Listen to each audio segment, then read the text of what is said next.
Olá, amigos do Grupo Espírita Batuíra, da TV Batuíra Portugal. É uma alegria nós podermos estar novamente dando continuidade às nossas reflexões. Hoje a gente queria abordar um pouquinho sobre esse tema, o espírito e os centros vitais. Os centros vitais, ou também chamados na Índia antiga chakras, aparecem, têm como origem os Vedas há 5.000 anos antes de Cristo, ligando a ideia de que seja uma ligação entre duas dimensões.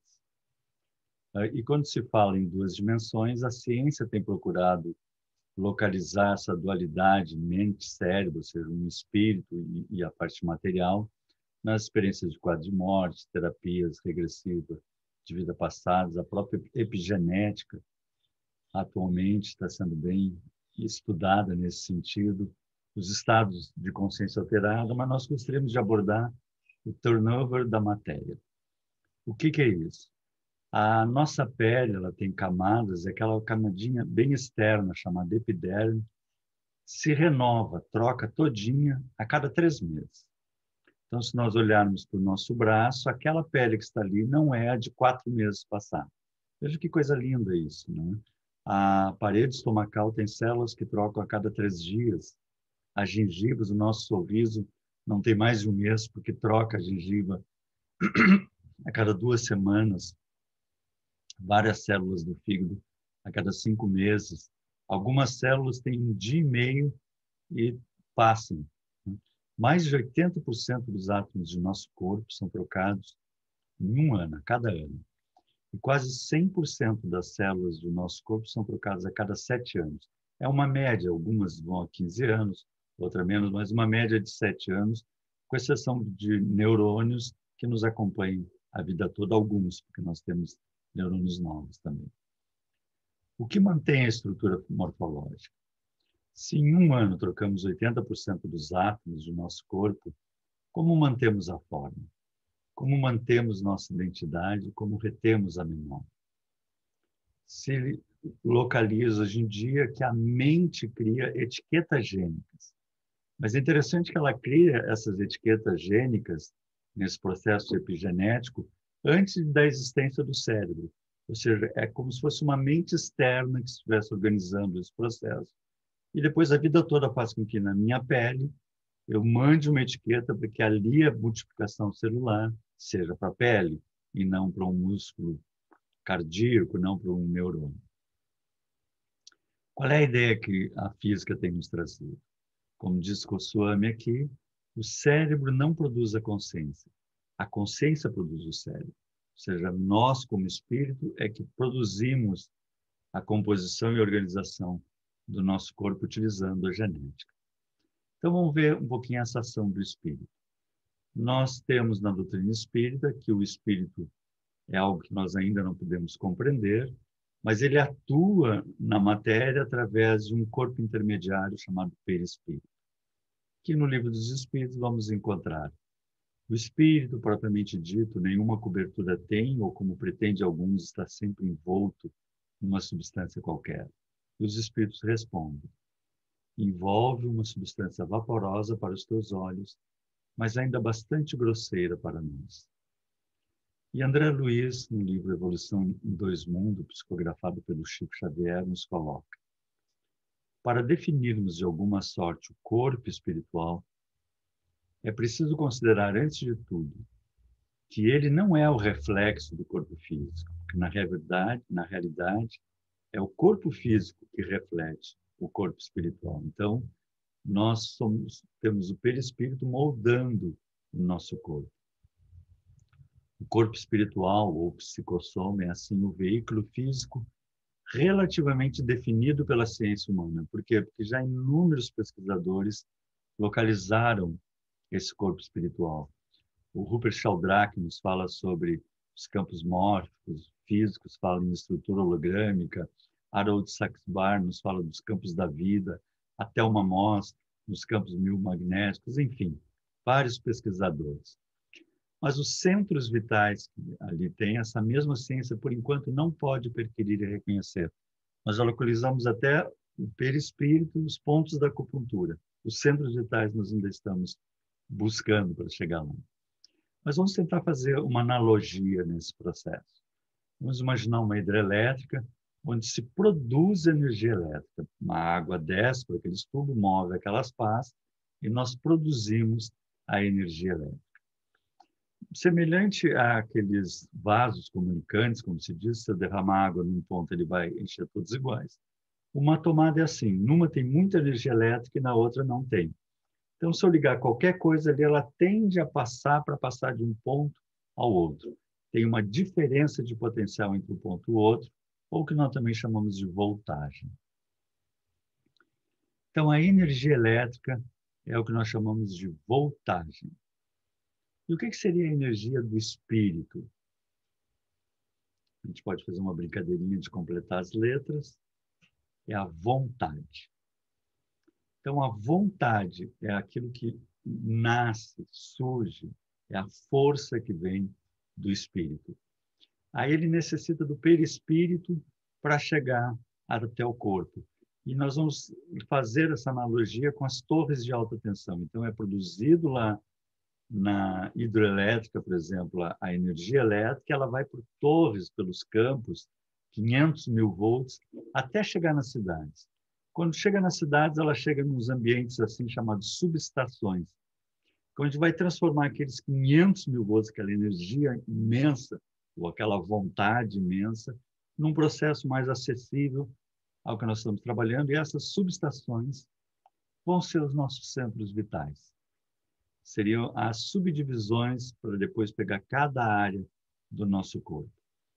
E de quando em quando elas se envia, então, nós recebemos 500 mil volts e enviamos para a cidade 20 mil volts. Aqui essa imagem mostra bem, lá atrás, uma rede de altíssima tensão, lá no poste, lá em cima, os 20 mil volts, e de quando em quando nós temos transformadores que passam esses 20 mil volts para a voltagem da nossa cidade, que é 127 ou 220.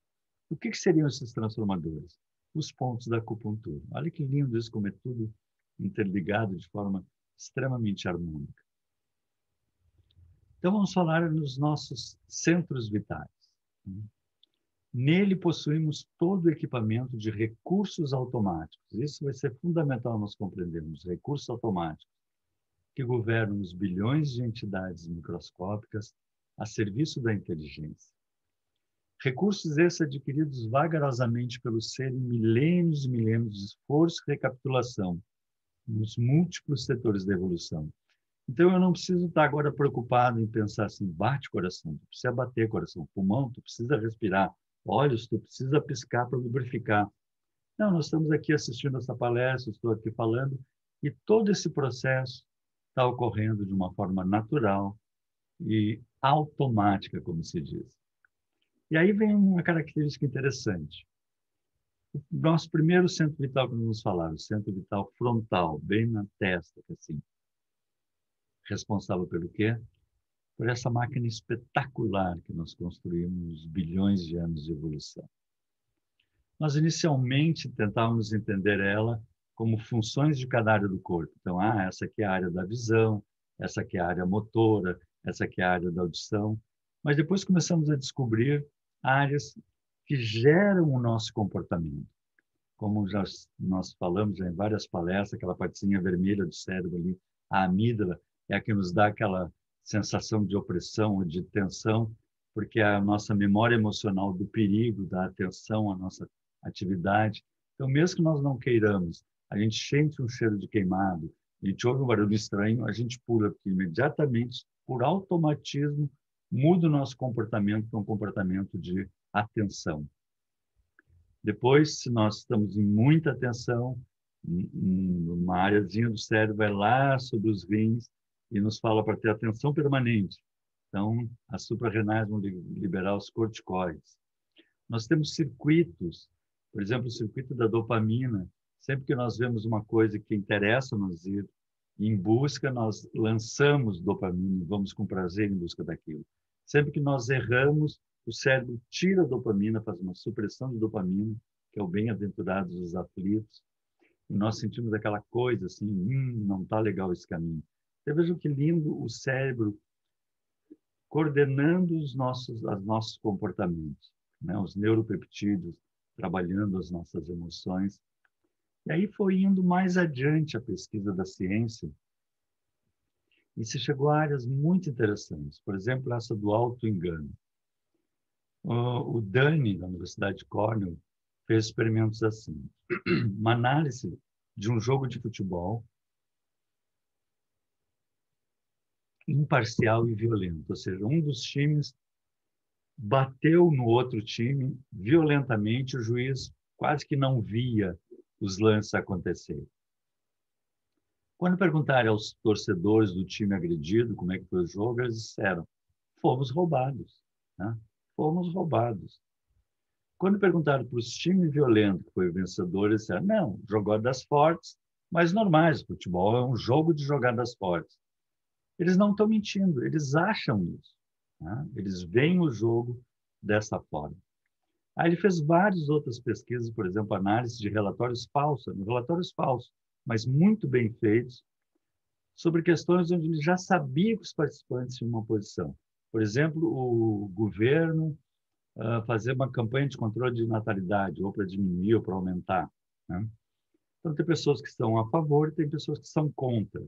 E ele sabia disso. E ele mostra relatórios com alta qualidade e os participantes que são a favores do relatório apresentado dizem assim, que relatório ótimo, muito bom esse relatório, de alta qualidade. Os que o relatório é contra suas posições, dizem, não, esse relatório não está bom, não foi bem feito, dados insuficientes, corte pequena. Então, veja que interessante. Eles não estão mentindo, eles acham isso, né? Porque é contra suas posições. E quando ele confronta, diz assim, tá, mas tu não está dizendo isso porque tu é contra, né? Ou porque é a favor? Eles, não, de maneira alguma, estou falando porque eu acho isso mesmo. E eles estão falando sinceramente. Vê que interessante isso. Eles estariam pensando errado, e aí a ciência descobre que nós temos uma coisa chamada raciocínio motivado. E a gente percebe isso muito nas discussões de ideologias, né? Como é que pode uma pessoa, né, que a gente conhece pensar dessa forma? Ela está com raciocínio motivado. E quando a gente está com raciocínio motivado, ou seja, pensando através das emoções, nós não somos racionais. Vê que coisa interessante, né? Então, eu tenho um ego e eu preciso manter a postura de que eu estou correto, não posso estar errado, e em apoio ao reto. Veja só, o automatismo, assim como o meu coração bate, assim como o meu pulmão respira, o meu cérebro manda raciocínios pré-prontos e o cérebro mente em apoio ao ego. Nele possuímos o equipamento de recursos automáticos. Olha que coisa fantástica esse, que mecanismo belíssimo. É claro que eu sou um espírito e se eu tenho o hábito de me observar, o hábito do autoconhecimento, eu começo a perceber isso e começo a ficar dono disso. E não passo como um automatismo normal. Porque a gente brinca assim, vamos supor que a gente fosse um passarinho que fosse encarnar, a gente dissesse para o passarinho, olha, vai, que está tudo tranquilo. E o passarinho, não, mas como é que eu vou encarnar nesse mundo? Ele disse, não, vai, tu vai ver que tu, bem pequenininho, tu já vai abrir a boquinha automaticamente para a mamãe botar comida, depois ela vai te empurrar, tu já vai bater as asinhas, tu vai sair batendo asas e voando, depois tu vai aprender a ciscar exatamente aquilo que tu precisa te alimentar, tu não vai ciscar a coisa errada, depois tu vai crescer e vai vir a época do acasalamento, tu vai encher o peitinho e vai acasalar, e vai procriar e vai envelhecer e a vida vai passar. Porque isso se chama instinto animal. Mas nós, seres humanos, nós ficamos meio incomodados em dizer instinto humano, né? Porque nós temos a razão. Mas, na verdade, nós temos todo um processo de automatismo ocorrendo. Pode encarnar, tu vai começar a gatinhar, depois de um tempo tu vai começar a caminhar, dali adiante tu vai começar a falar, dali adiante tu vai crescer, tu vai começar a raciocinar, tu vai chegar na parte da adolescência, tu vai chegar na área do acasalamento, tu vai casar, tu vai ter filhos. E se a gente não utilizar um raciocínio mais profundo, nós passamos uma vida em automatismos. Olha que interessante isso, o quanto é importante essa questão assim, para que eu estou aqui na vida? Porque essa ideia de crescer, reproduzir, né, e morrer, essa é natural, essa já é um automatismo adquirido. Agora, qual o sentido disso? E é para isso que o Jesus nos convida, o Evangelho nos convida, os amigos nos convidam. Qual o objetivo da tua encarnação? Por que nós estamos aqui? E quando nós fazemos essa pergunta, se abre o nosso leque e nós começamos a ser donos. Se não, se nós não fazemos essa pergunta, o cérebro toma decisões automáticas e nós passamos uma vida de automatismo. Vamos ao centro vital laríngeo, né? Responsável pela fonação, respiração. A gente, quando respira o ar, vem um sangue já usado para os pulmões, chamado sangue venoso, e passa por umas bolinhas bem pequenininhas, chamadas alvéolos. E ela é tão pequenininha que o sangue fica quase exposto e ali o ar entra nas hemácias e nós oxigenamos o nosso corpo. Uma pessoa nos pulmões tem 700 milhões de alvéolos. Olha que coisa espetacular a nossa máquina orgânica, esse presente que Deus nos deu. Nós respiramos cerca de 17 mil litros de ar por dia. Olha que espetáculo isso. Aqui nós vamos encontrar as cordas vocais nessa área, que dão toda a nossa capacidade de comunicação, reflexão, e o timo responsável fortemente pelo nosso linfócito, nosso sistema imunológico.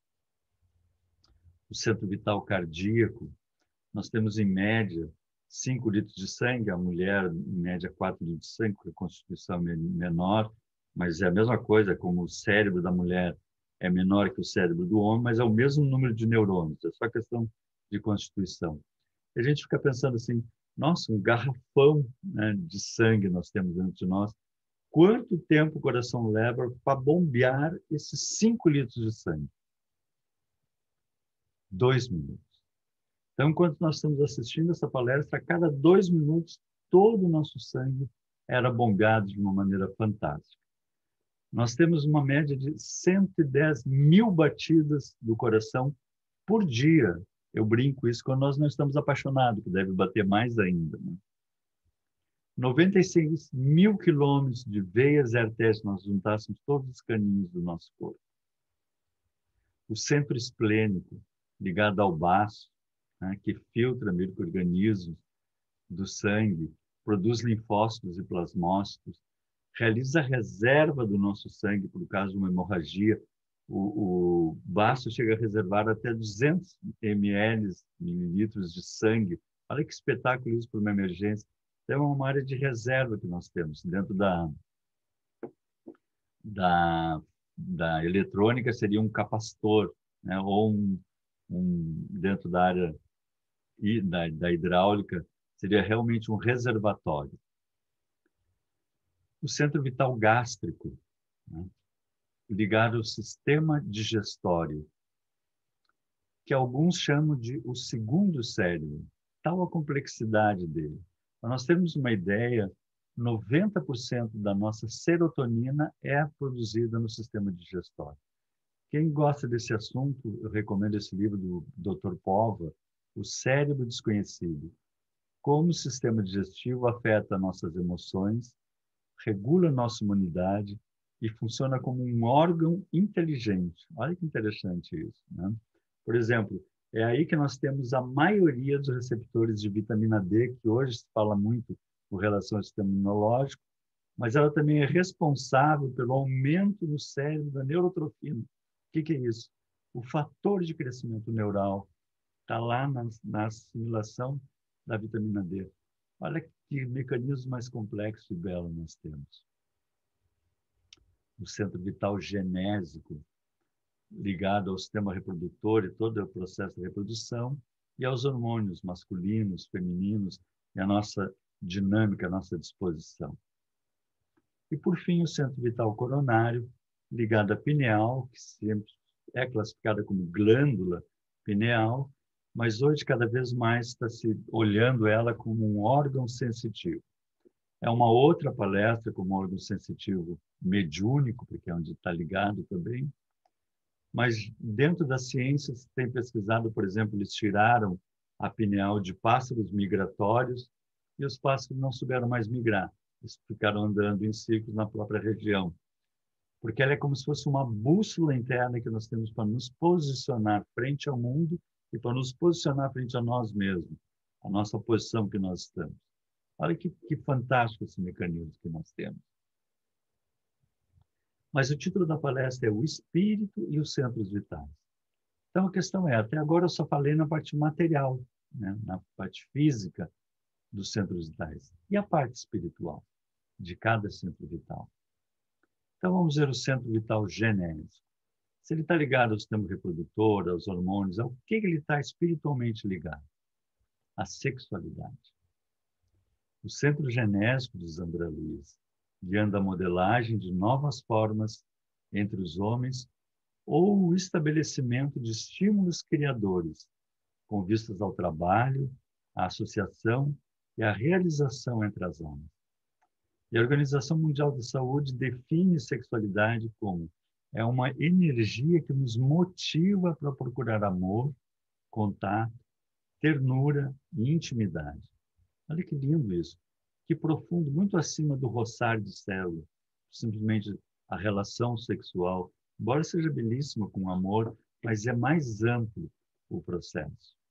E ela influencia pensamentos, sentimentos, ações e interações. E por isso influencia também a nossa saúde física e mental. Então, é uma energia muito além do simples roçar de células, como dizia André Luiz, né?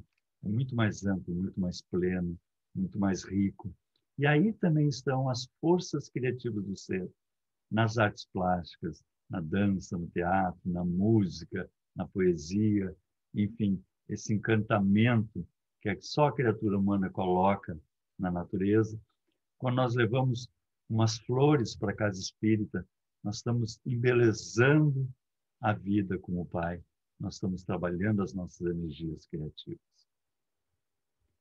O centro vital gástrico, responsabilizando pela digestão e absorção dos alimentos densos ou menos densos, que de qualquer modo representam concentrados fluídicos, penetrando-nos a organização. O que nós estamos falando? Na energia vital, na alimentação. Em primeiro lugar, qualidade. A gente às vezes não dá muita bola para a questão do alimento. A gente sabe que tem que cuidar dos alimentos, e que tem alimentos que são positivos, alimentos que não são tão positivos, mas a qualidade é fundamental em toda a nossa estrutura corpórea e mental. O Dr. Ornish, da Universidade da Califórnia, fez um estudo muito interessante com um programa intensivo de nutrição. E vejam só, com alimentação.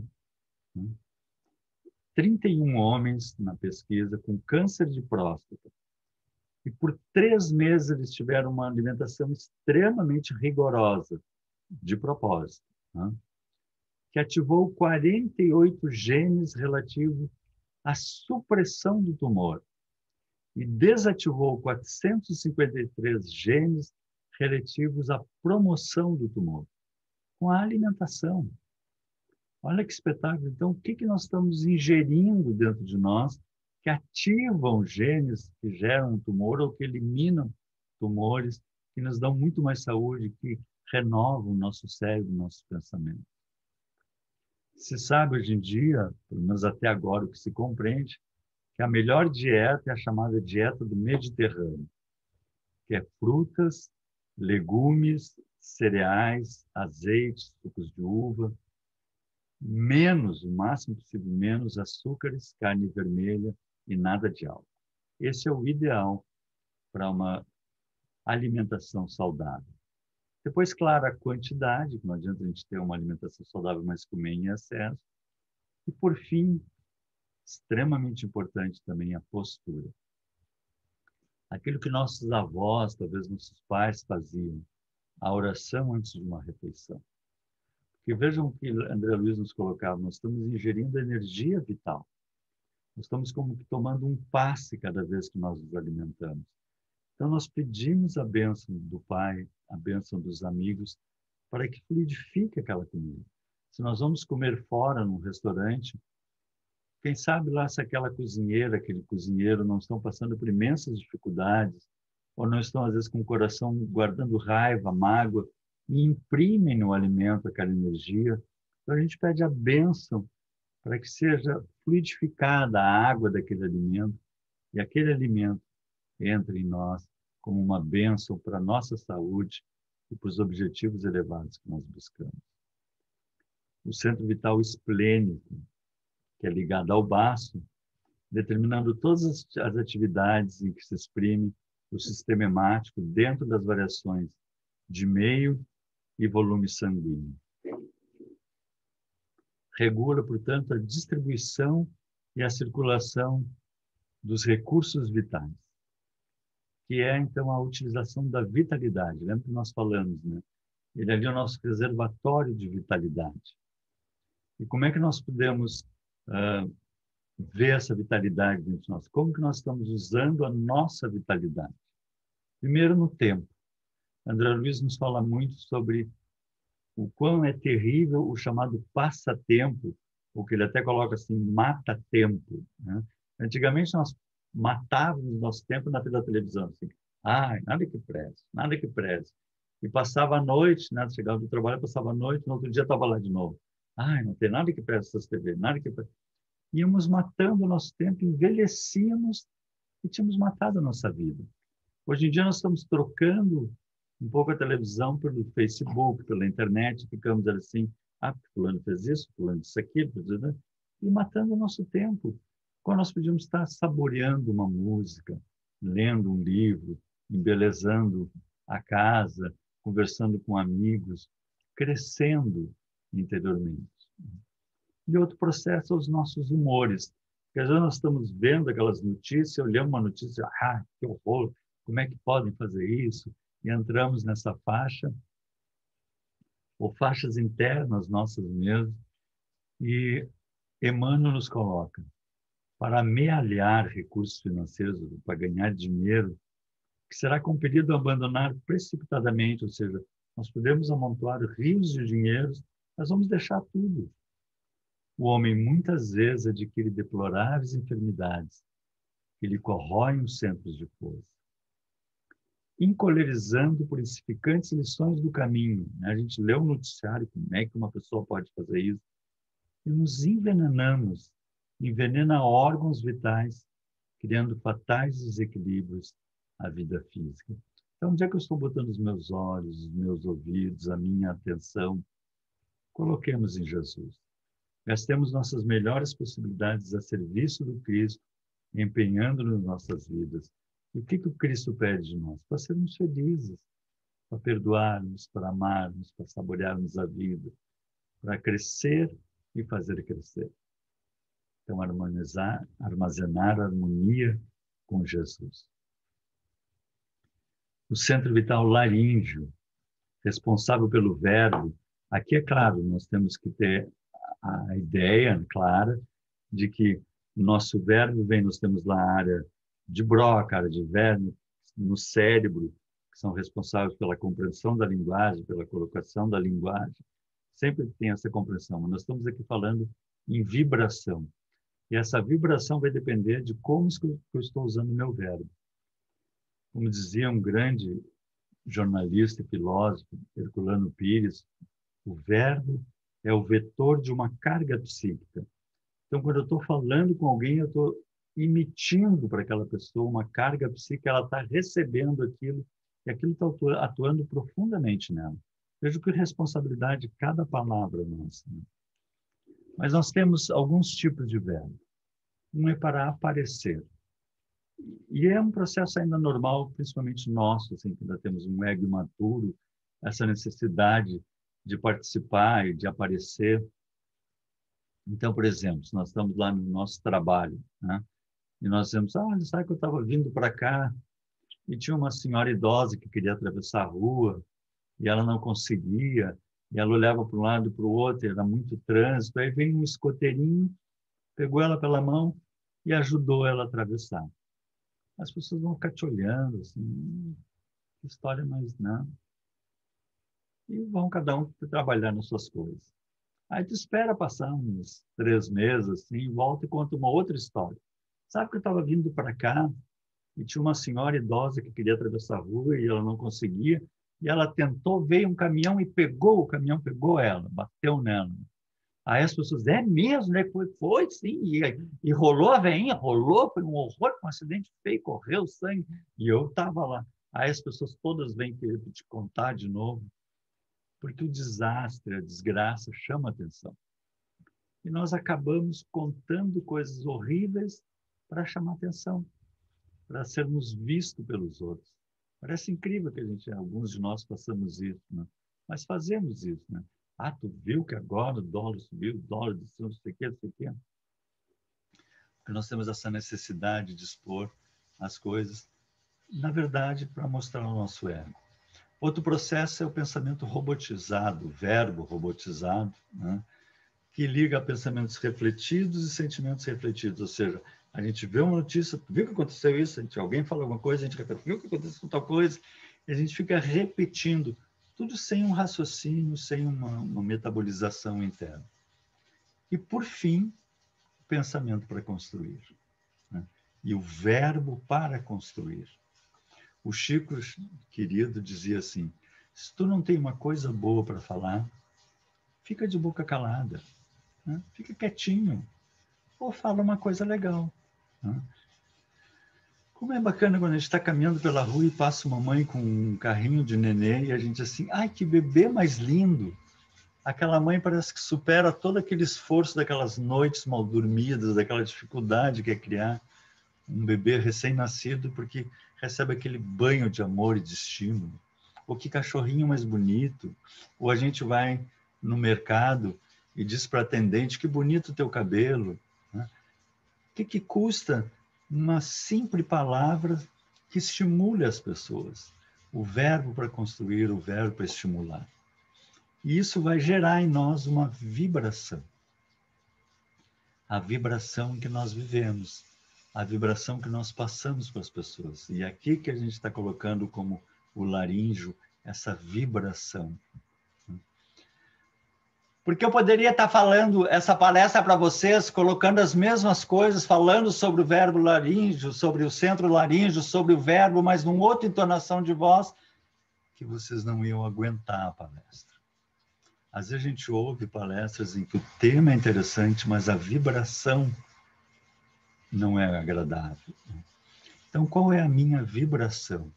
Qual é a minha vibração com aqueles que me cercam, com as pessoas que eu falo? Qual é a minha vibração na minha caminhada? Porque essa vai ser o meu padrão vibratório que eu estou expressando no mundo. E esse padrão vibratório vai gerar o meu estado emocional, que vai atuar no meu timo, no meu sistema imunológico, em todo o meu processo de equilíbrio. O centro vital frontal, né, responsável pelo cérebro e, claro, pelos nossos pensamentos. Nós vamos ter 2 tipos de pensamentos, os recorrentes e os renovados. Os recorrentes são aqueles que nós temos pelo nosso processo evolucionário. A nossa evolução nos trouxe aquilo.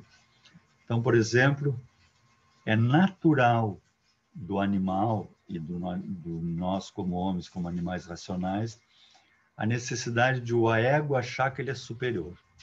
Senão nós estávamos lá na caverna ainda, não teríamos saído da caverna. Mas nós, não, eu consigo, eu vou lá, eu mato aquele mamute, eu consigo fazer aquela briga, né?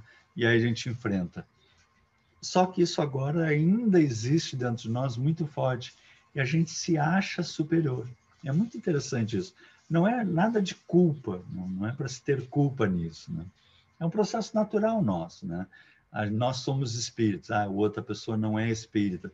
A gente pensa assim, mas um dia ele vai ser. Ou seja, eu sou superior a ele. Quando ele pode estar numa outra doutrina religiosa, ser mais evoluído que eu, fazendo um trabalho mais belo, mais lindo do que o meu.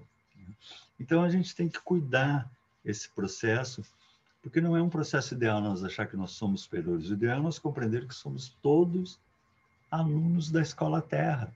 Estamos aprendendo. Uns sabem um pouquinho mais, outros sabem um pouquinho menos, uns desenvolveram mais a sensibilidade, outros mais a criatividade, outros mais a intelectualidade, mas todos estamos aprendendo todas as lições e crescendo, somos todos irmãos de uma mesma família. A possessividade, que é outro processo também evolucionário. Nós saímos para caçar com grande dificuldade, quando conseguimos a caça, é meu, é da minha tribo, é meu, e esse é meu nos acompanha arraigado dentro de nós. Então, é o meu marido, é a minha mulher, como a tua mulher, ela não é tua, ela é um espírito que caminha ao teu lado, junto contigo nessa jornada, mas não é teu. O meu filho, a minha filha, o meu trabalho espírita, o meu grupo de estudos, não é teu. Estamos todos partilhando esse processo. E quando nós conseguimos ir desmanchando essas coisas, a vida vai ficando mais fácil. Nós temos aquela passagem linda em que Jesus fala que ele ia ser traído, né? E se refere depois àquele que molhar o pão comigo, e Judas molha o pão com ele na taça de vinho. E aí o Pedro vê aquilo e diz assim, mas Senhor, que horror, eu jamais te trairia. Aí Jesus se vira para Pedro e diz assim, Pedro, esta noite, antes de o galo cantar, tu me negarás 3 vezes. E Pedro diz assim, jamais, Senhor, eu jamais faria uma coisa dessa. Como Jesus já sabia tudo, sabe tudo da nossa caminhada e nos conduz com imenso amor. Aí, na madrugada, os guardas chegam, prendem Jesus, o Pedro chega a puxar a espada, e Jesus diz, Pedro, embainha a tua espada, né? Porque a lei dele era de amor. Né? E eles vão presos, ele vê que aquilo fica horrível, aqueles montes de guardas levam lá para o pátio do sumo sacerdote, e ele vai, e uma das pessoas assim, tu é um dos discípulos, diz, não, não sou, não, meio que se assusta com aquele alvoroço todo, e aí ele sai para um canto e um guarda que estava lá diz, não, mas tu é assim, eu te vi lá no outro, diz, não, não sou eu, e aí ele vai para perto de uma fogueira e uma outra moça diz, não, mas tu é um dos discípulos, sim. Ele diz, não, não sou, quando ele fala a terceira vez o galo canta. E aí ele se vira e Jesus está olhando para ele. Acho que se fosse comigo eu morria na hora ali. Né? Mas o que é isso? O barulho do mundo, da multidão.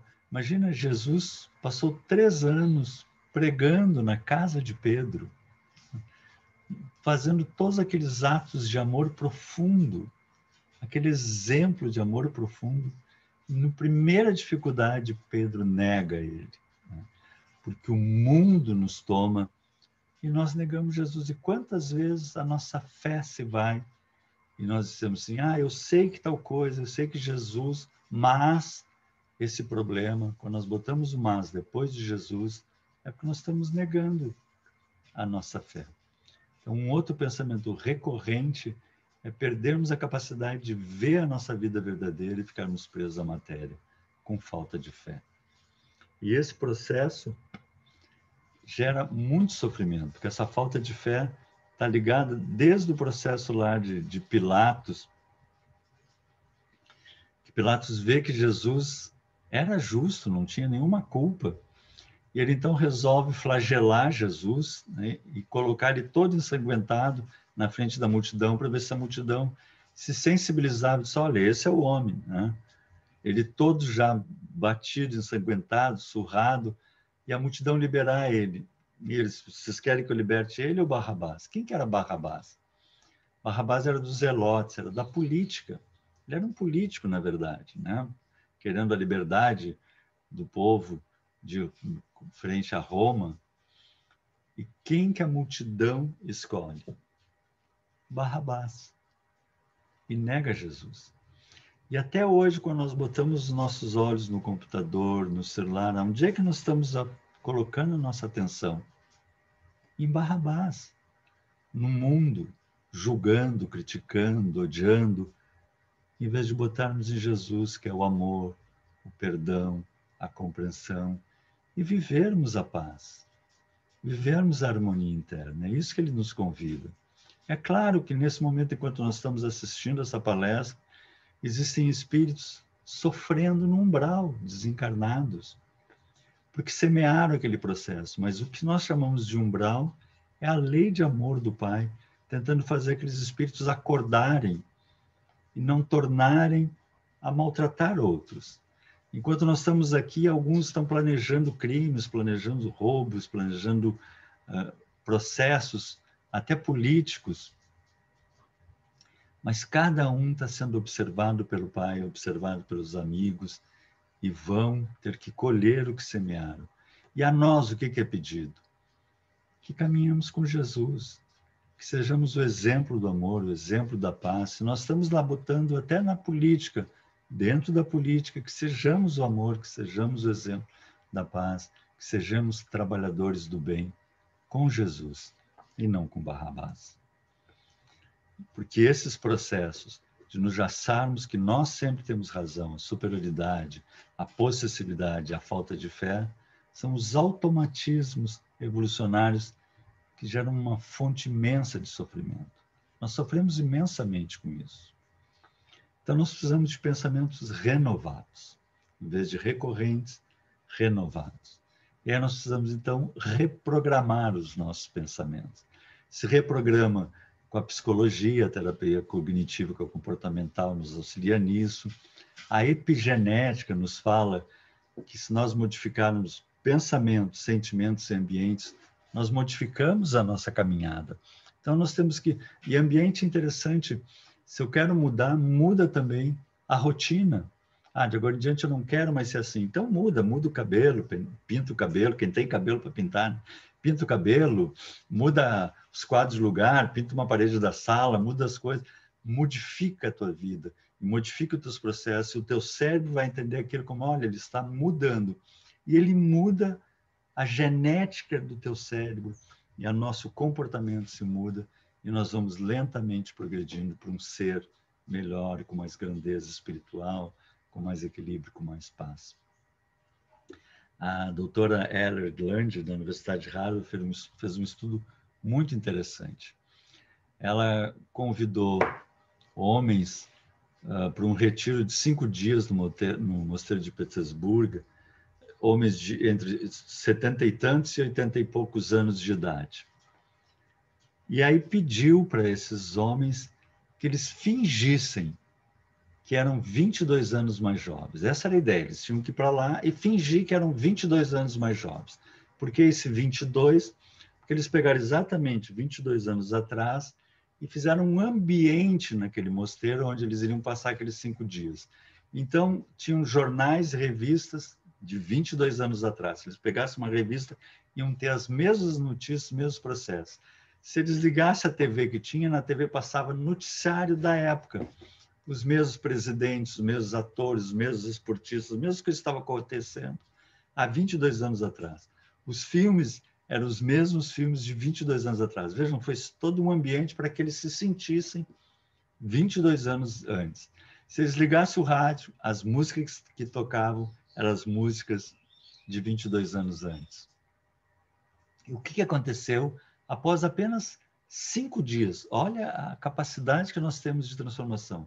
5 dias que eles assumiram ser 22 anos mais velhos, mesmo estando com 80 e poucos anos. Melhorias na altura e no modo de andar, que eles tinham passado uma série de pesquisas antes, de exames antes. Quando passou esses 5 dias, foram feitos novos exames, eles estavam com uma postura mais ereta, articulações mais flexíveis, dedos alongados e diminuição da artrite. Olha que espetáculo, o quanto o nosso cérebro manda as horas. Se eu digo assim, eu estou velho, aí o corpo fica velho.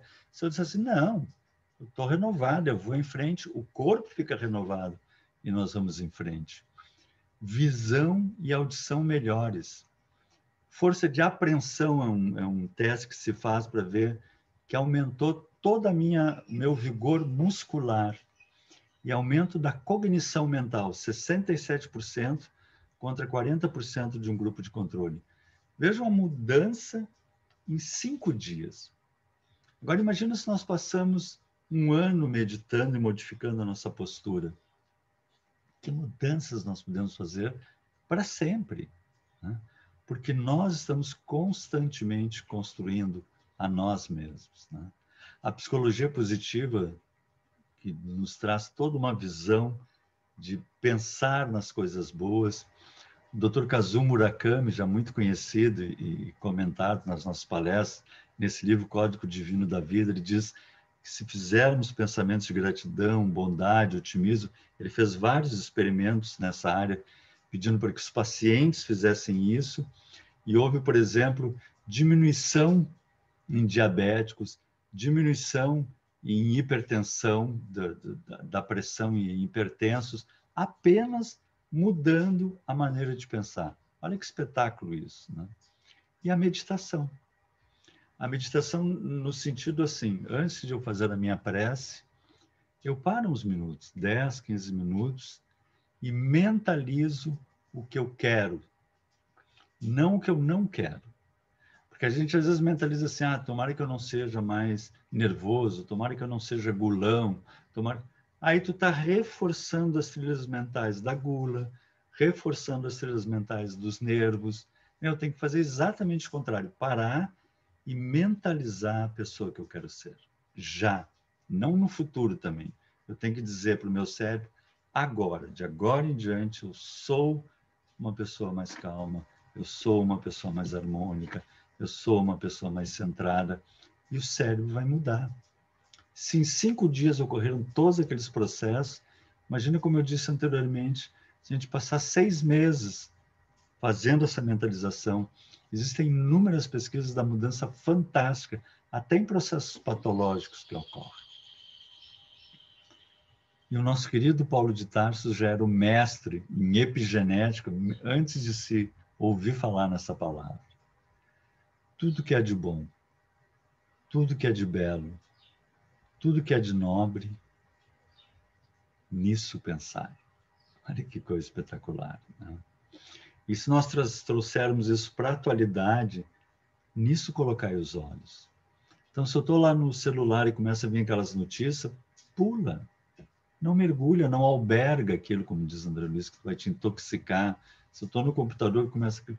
Não me serve mais isso. A minha busca agora é de crescimento interior, de paz, de crescimento com Jesus. O centro vital cardíaco, né? Dirigindo a emotividade e a circulação das forças de base. Nós sabemos que pensamentos e sentimentos largam hormônios e neurotransmissores que acabam ativando o nosso coração.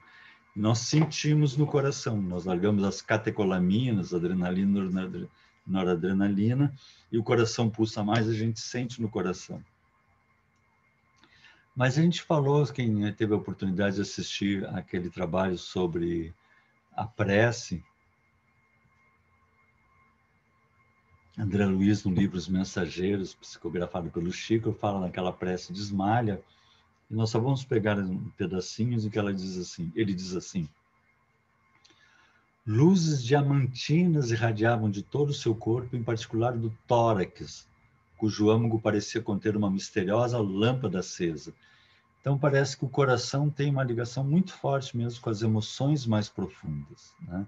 E aí ele está falando que, olhando aquela prece descer, ela descia, caíam sobre os que oravam, não sobre os pacientes, caía sobre eles, os flocos desapareciam ao tocar-nos, começando, porém, a sair de nossa fronte e do peito grandes bolhas luminosas. Então, veja, nós irradiamos do nosso lóbulo frontal e do nosso centro cardíaco as nossas energias positivas, elevando-se e atingindo os pacientes. E ele diz que isso vai variar em cada um. Então, quando nós vemos aquela imagem de uma lâmpada no coração, ela realmente funciona. E ela brilha quanto mais amor nós tivermos. Então, parece que esse centro cardíaco está ligado muito ao amor. E isso é lindo, né? Mas nós podemos não trabalhar o amor aí. Aí Jesus nos fala, a boca fala do que está cheio o coração. Então, do que nós estamos, que emoções nós estamos colocando? Um outro livro, Missionários da Luz, o Chico nos coloca aquela irmã que o marido tinha brigado com ela antes de ela ir para o trabalho espírita dela, e ela se intoxica com aquilo. Vejamos essa irmã. Observe-lhe o coração e principalmente a válvula mitral. Tenuíssima nuvem negra que cobria grande extensão da zona indicada. Então, imagina, ela se agastou com o companheiro e o coração ficou como com uma nuvem negra. Olha que coisa impressionante isso. Se a mente da criatura encarnada ainda não atingiu a disciplina das emoções, se alimenta paixões que a desarmonizam com a realidade, pode a qualquer momento intoxicar-se com as emoções mentais.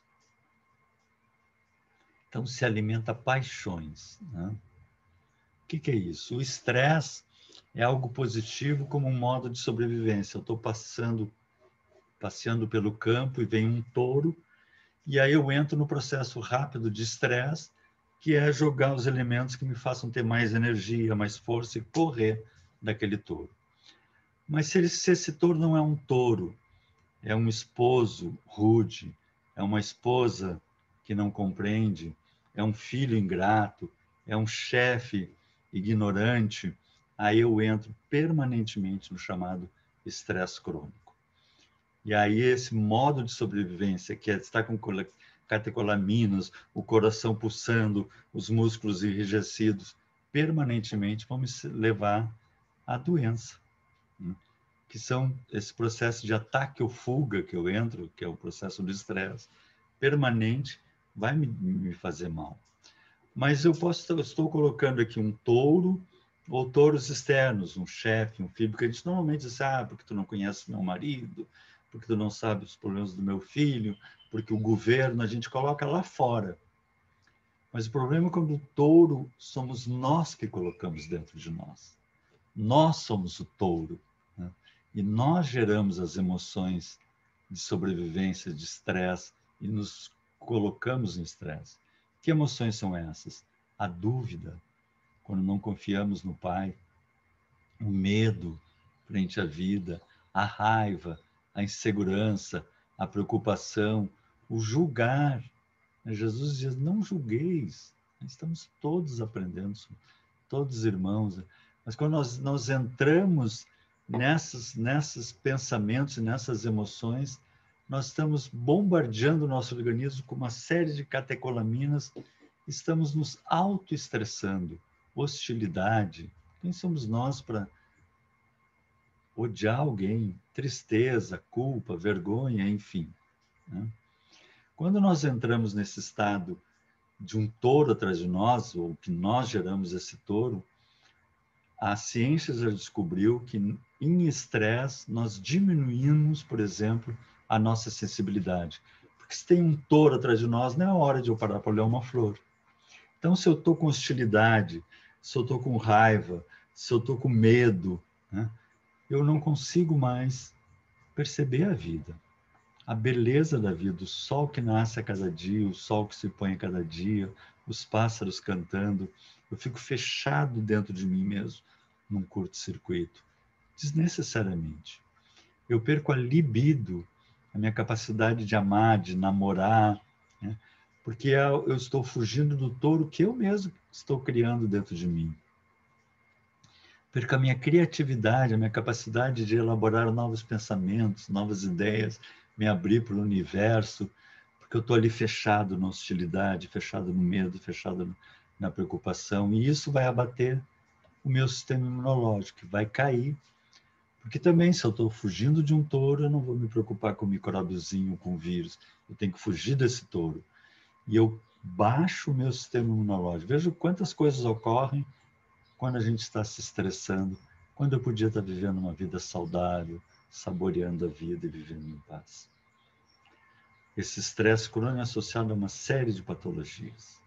Então, como é que anda o meu coração? Se existem as emoções de sobrevivência, de egoísmo, existem as emoções criativas, de altruísmo, que seriam a gratidão. A gente tem uma série de coisas que a gente quer. Mas quantas coisas a gente já tem? A gente pode estar agora ouvindo essa palestra, né, tendo a possibilidade de ouvir, a gente tem um prato de comida, tem depois de uma cama para deitar. Quanta coisa boa nós temos. Sermos gratos e irmos atrás das que nós queremos. Botarmos alegria na nossa vida. inspiração, ouvir os amigos, ouvir as ideias superiores, entrega ao Pai, né? Pai, seja feita a tua vontade, e paz. Construir desde cedo a nossa meditação a paz, para que a gente em paz consiga foco, presença, né? Então, a cada momento estar por inteiro. Agora é minha horinha de almoçar, agora é minha horinha de tomar meu banho, agora é minha horinha de ler meu livrinho, agora é minha horinha de assistir uma palestra. E se nós estivermos inteiro a cada momento, preocupai-vos com o dia de hoje. A cada dia os seus cuidados, diz Jesus. Se nós estivermos inteiros a cada momento, a vida caminha de maneira suave para nós. Coração como uma bússola da paz. Se eu não estiver em paz, eu não estou com Jesus. Então eu paro e busco essa bússola. Bem-aventurados os puros de coração. E para encerrar, então, o nosso centro vital coronário, a lótus de 1000 pétalas, como dizem os indianos, temos particularmente no centro coronário o ponto de interação entre as forças determinantes dos espíritos e as forças psicossomáticas. Ele vai ter duas funções: atender um centro vital deficitário ou abrir-se à estesia cósmica universal. Porque nós temos dois tipos de pensamentos: pensamentos automáticos, que nós falamos lá atrás, né, superioridade, possessividade, enfim, que são automatismos da nossa vida, ou quando tem um problema, 99% das vezes a gente está sempre no automático, mas quando tem um problema a gente para pensar. Ou quando a gente busca uma espiritualidade, busca um processo interno, a gente entra no processo de transcendência. Então é interessante que nós podemos viver em dois sistemas. Um da alma encarnada, que para nós a vida é o corpo, é o ambiente, é o tempo, e a gente está amarrado, preso nesse processo, assim, porque eu tenho que pagar aquelas contas, que eu tenho que fazer isso, porque eu tenho que fazer não sei o quê, tá? E perdemos, porque botamos a nossa vida nesse processo, não posso esquecer de comprar banana, não posso, e perdemos a nossa ligação com o alto.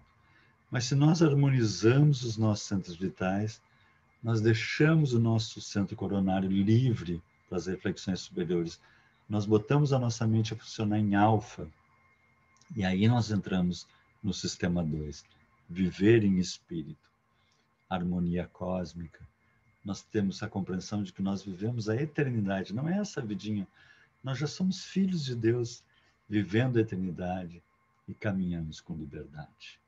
Abrir-se à estesia cósmica universal, a divina construção de nossa paz. Vós sois a luz do mundo. Era isso. Muito obrigado. Que nós possamos nos encontrar mais adiante e que Jesus nos abençoe sempre. Muito obrigado.